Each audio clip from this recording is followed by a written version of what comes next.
PNTL José Mahoto do Serviço Ramuto de Combate à Exploração Sexual pela Baric Infantil Sira.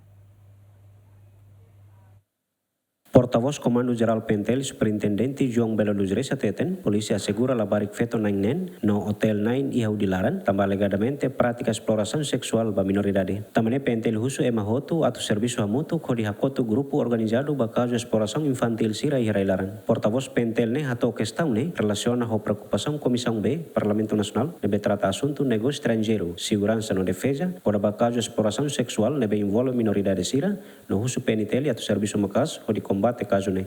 Husi naing hira neve mak ita hetan, usi operação neve mak ita hetan, maioria será estudante e a nível pré-secundário no secundário será.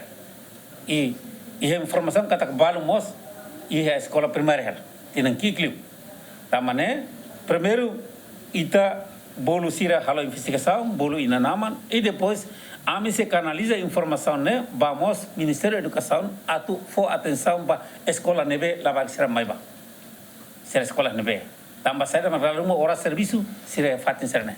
Também sai uma horas tu kusanu luvaleten, inanaman será se usa que lavar será heliur, lavar será ia se ia hotel.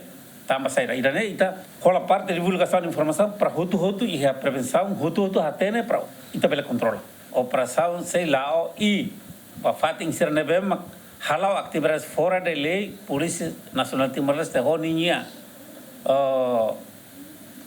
aliado sira se la fatin ba crime nebe halau e atividades nebe contra a lei. Tuir Código Penal Timor-Leste, artigo atusida e tulu resinghat, quando a exploração sexual vai maselo, hanesan sema com intenção atuhetan lucro ka usa atividade ne hanesan serviço lor-loron, facilita ka narang ida contribui vai maseluk, atu exerce prostituição ka prática atu sexual seluk, sehetan pena prisão tinantolo to tinang sanulo. Caso prática exploração sexual ne, Polícia Departamento de Investigação Criminal Nacional identifica ona Hotel 9, no Labaric Feto 9 nen, apresenta ona ba Ministério Público, João Carlos Ziemen.